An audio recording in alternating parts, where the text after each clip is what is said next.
lately I've been thinking about trying a new style of rendering my drawings in Photoshop, so that's what I'm going to be doing today.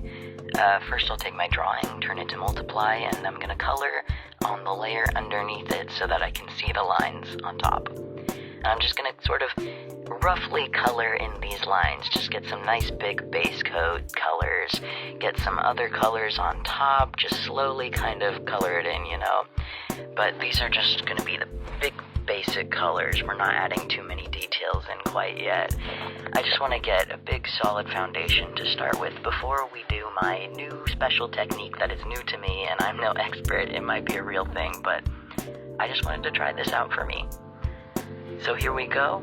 We're going to turn off the lines and see these horrible splotchy bits, and we'll clean that up just a bit so that, it's at least the right color in all these spots. It's hard to tell when the lines are in the way. And then we'll grab the tool that we want to use for this lovely little go, and it's the smudge tool. We're going to be finger painting in Photoshop.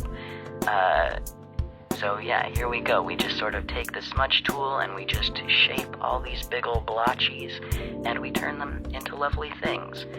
It's a lot like sculpting actually, but it's paint. I don't have a lot of experience with finger painting IRL, but I've done a bit of sculpting in my time. So it was really cool to combine these. Here's the seaweed after it's sculpted.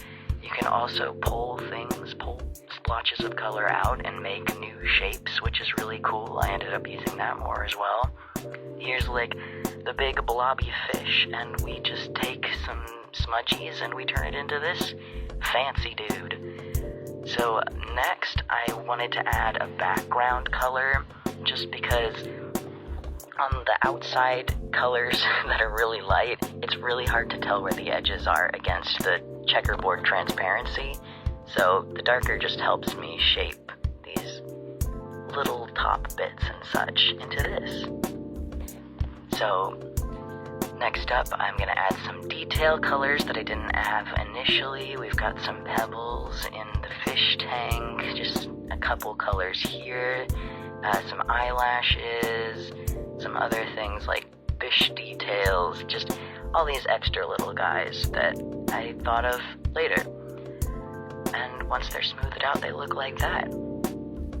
So now it's time to add another layer that's multiply, but this one's got low opacity and we're just painting in black because this is our shadows. Then we're going to do the exact opposite for highlights, add some other little details, and it goes from this to this lovely dude. Look at this friend.